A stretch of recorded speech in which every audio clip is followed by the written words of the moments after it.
Such a pleasure to be with everyone this morning or afternoon or evening, wherever it is you may be.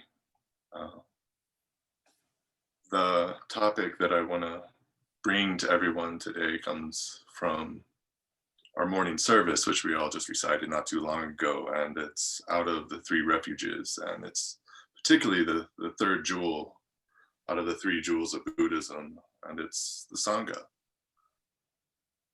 I take refuge in this awakening community and our realization in the truth of the interconnection, interpenetration, and interdependency of all sentient and insentient beings everywhere. Many years ago on retreat, this verse popped out at me.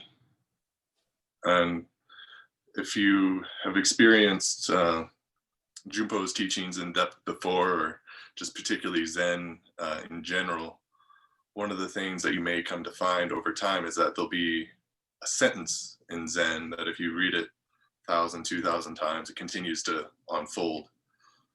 Then if you go into the Tibetan tradition, they'll have that sentence and then they've written treatises and volumes and depth upon that particular one sentence.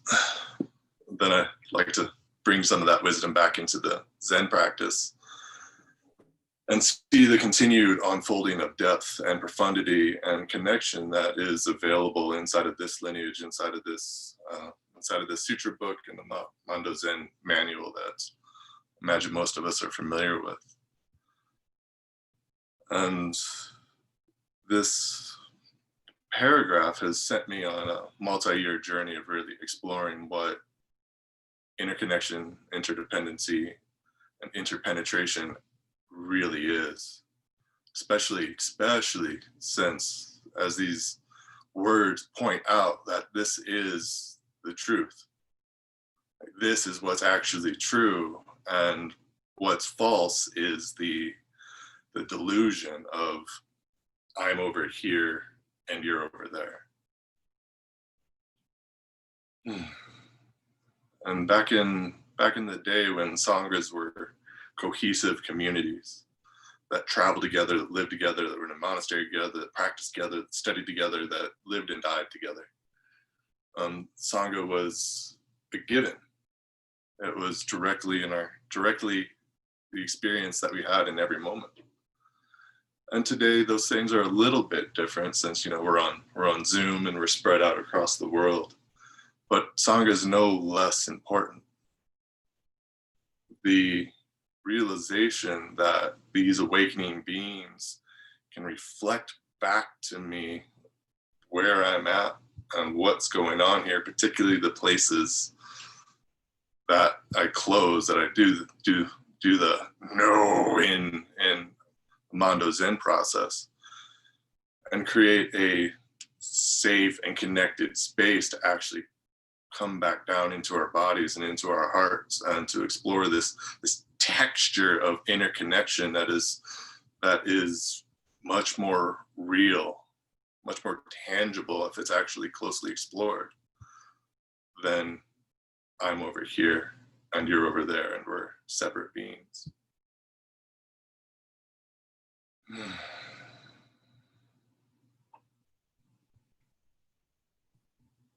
And one of the big realizations that I had around this topic is in the Mando Zen process. If you haven't gone through it or you haven't been trained in how to facilitate it, one of the most important steps in there is where is the heart and mind of the person that's facilitating it.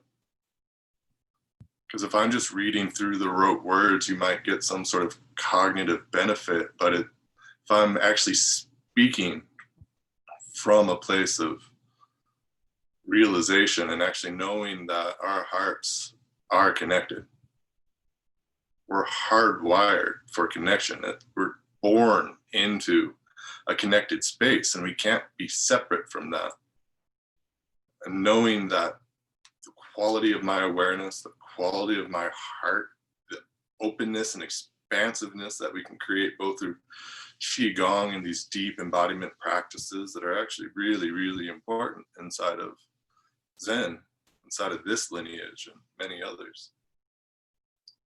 That it's from this place that we create, that we open to the interconnection that's actually already here, and create the understanding, this clear seeing of this person is not separate. And together we can open to the truth of wisdom, but also filled with compassion, and hopefully the appropriate skillful means to enact every little bit of that. As we place so much emphasis on the deep wisdom of knowing ourselves, knowing awareness as it penetrates the entire universe, pervades the entire universe, and everything that we see is out there. And the compassion that arises in this space is the texture of interconnection, and it can be open to. It can be open to through the loving kindness practices, compassion practices, through paying close attention to what this being actually is instead of what I think it is.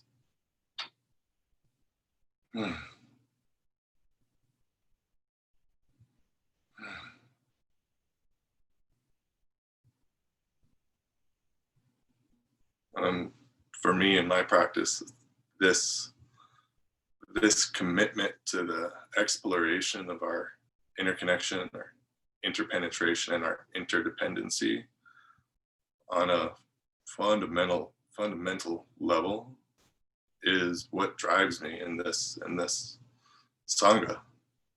What drives me to explore this nature of mind. And the level of interconnection that I'm talking about is like deeper than like looking at, oh, my iPhone is made by 5,000 people in 300 different countries.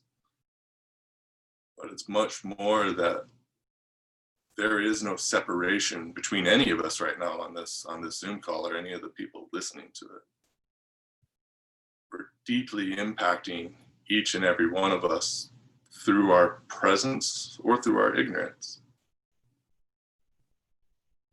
Through the close investigation of like, what is this heart, and how do I abide more fully in it so I can be present when people are bringing their ignorant states into the interaction, or I may be, and knowing how to come back into a place of compassionate, awakened, aware consciousness.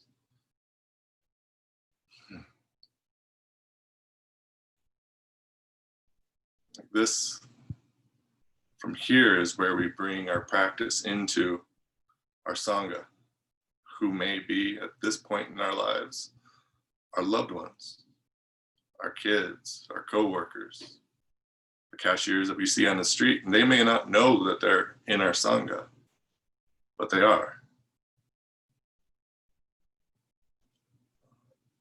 And that's the message we get to hold in our hearts, and say that even though you are somebody I may only have a fleeting experience with, or you're my beloved, who I've committed my life to and I'm devoted to, that there's the reverence and the dedication to compassion and skillful means in sharing our wisdom that we get to uncover in relationship with these people. And that with holding this jewel of Buddhism and awareness, and continuing to go back through the morning service and back through the precepts, which if you haven't had a chance to read the precepts in the sutra book, I highly recommend it. Start revealing their secrets after the first 1,000 or 2,000 times.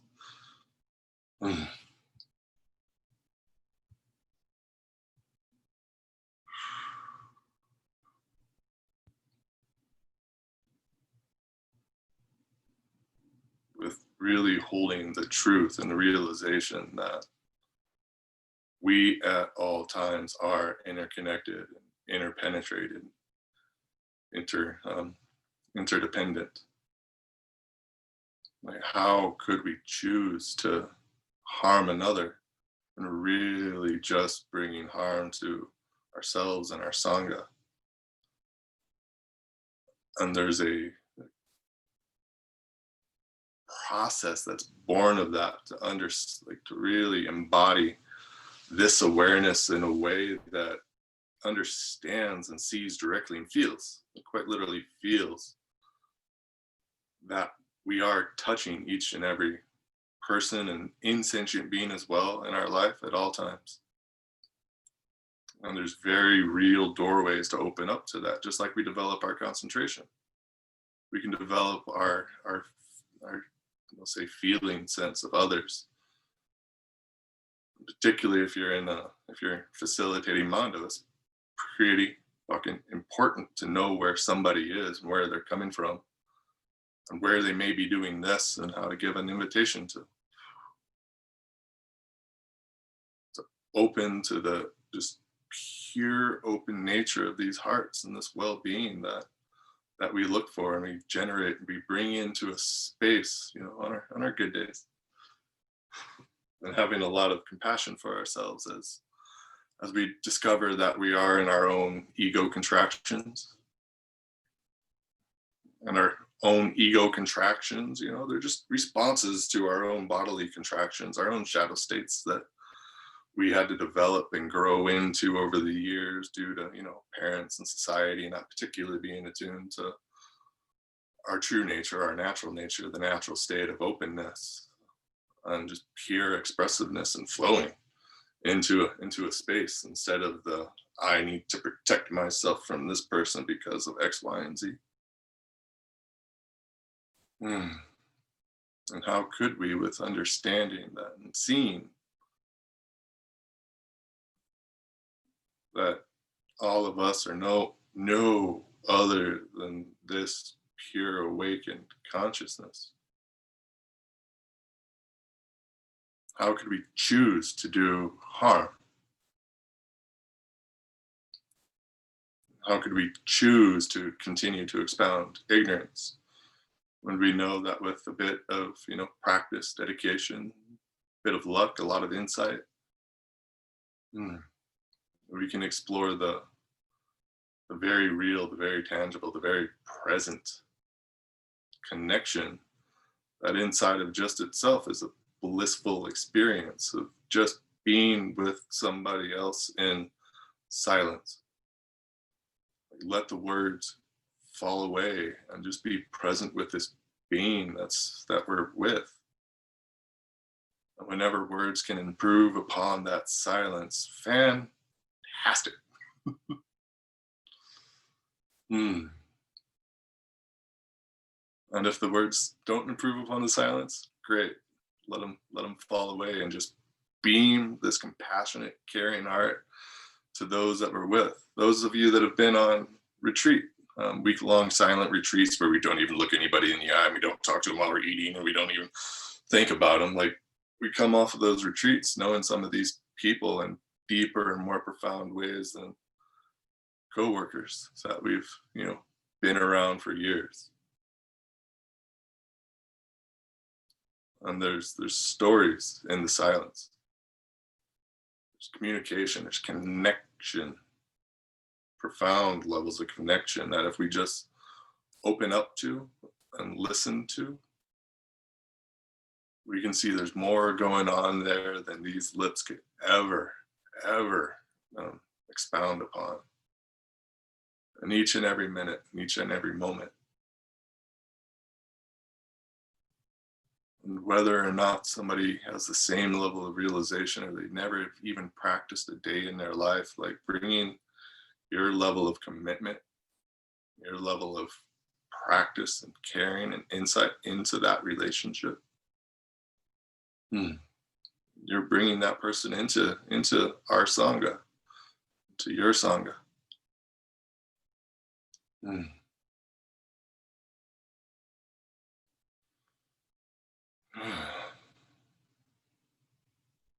And each and every moment, you could say that's the best we can do, knowing that this person that this ego of mine thinks is over there and what can I get from them, blah, blah, blah, blah, blah. In actuality, from these awakened hearts that don't know division, don't know separation, can actually open and turn towards the pain and suffering in this world and embrace it with open arms, with tender, worshiping heart, so that we can actually connect with people in this world of disconnection. And just through the simple act of presence, create a space for the clearing and healing of the large amounts of intergenerational trauma that our world has gone through.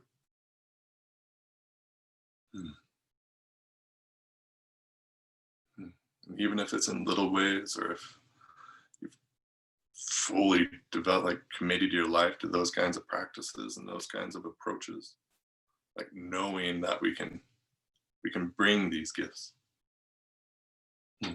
Whether it's a little interaction in a grocery store, or I'm helping my beloved move through incredibly intense childhood trauma that has been an obstacle in our connection.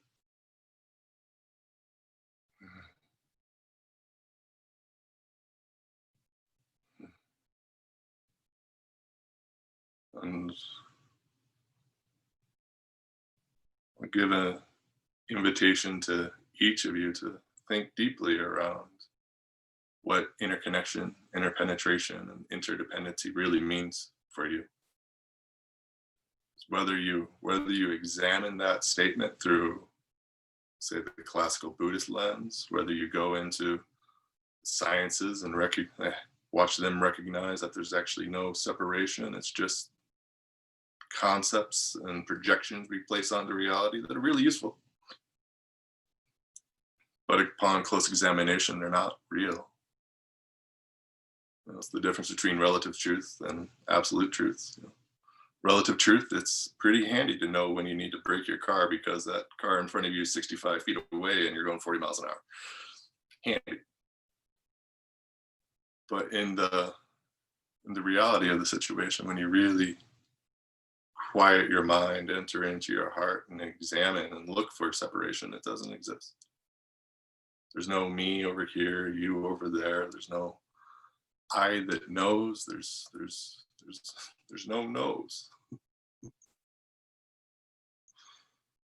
And you can continue to look at this through the Western sciences and all their different domains. You can look through the therapeutic literature, and even that points at the important component of the healing relationship is just pure connection, and that we're not separated.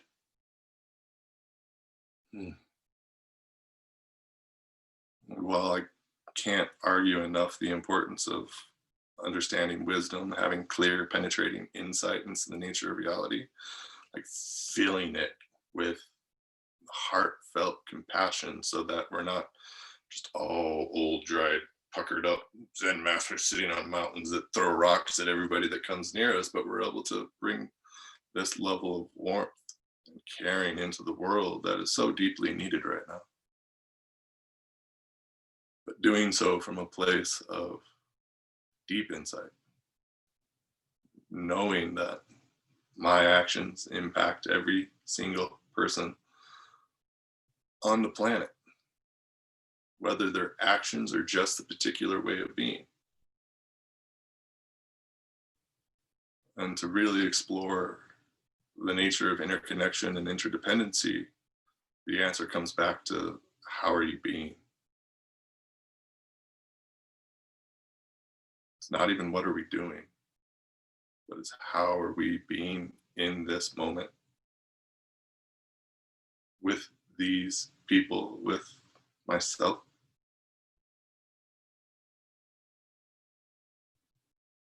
Which upon close examination, apparently that thing dissolves as well at some point. But if If anybody gets there, let me know. I have some questions. Hmm.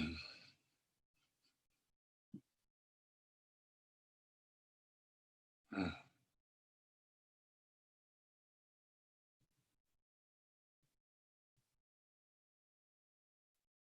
There may be times that we forget, that I forget, but this awakening heart is the beginning and the end, effortless space that we abide from. And it's unbelievably helpful to have clear, powerful, accurate reflection from a sangha of when I'm here. And the holding and skillfulness to be able to let that go and remember the truth or have the realization that this awakened heart does not turn away. I turn away. But this doesn't. Never has. Never will. And from right here, seeing the arising of everything as the interplay of this glorious light. What else can I do from here except bring compassionate and skillful action to the table? It's like, yes, it hurts sometimes, and hurts more to not be here, to not be present with each of you, and to not know that this heart is the undeniable truth and the goalless goal, the gateless gate of awakening. There's both nothing we need to do, and it's incredibly difficult because if we're doing this, we can't do this. Hmm. Hmm. The good news is that being here is our natural state. We're already here already. But we just like to forget that every so often. Or at least I do. Hmm. Mhm. So thank you all so much for giving me the time and space to share about some of what I've discovered to be so important in this path, and so beautifully and succinctly laid out inside of our practice instructions, inside of our sutra manuals, inside of the Mando Zen manuals. If you have the eyes to see and you look, you'll discover how deeply and profoundly interconnection and interpenetration and interdependency is just infused through everything that we're doing. And I implore you to see that as a skillful means. And I actually like Bob Thurman's um, retranslation of upaya as artfulness. Skillful means are beautiful, but if we can take those into a level of artfulness and even bring just our connecting into a level of art, the world will be a better place for it. Thank you so much. Swaha.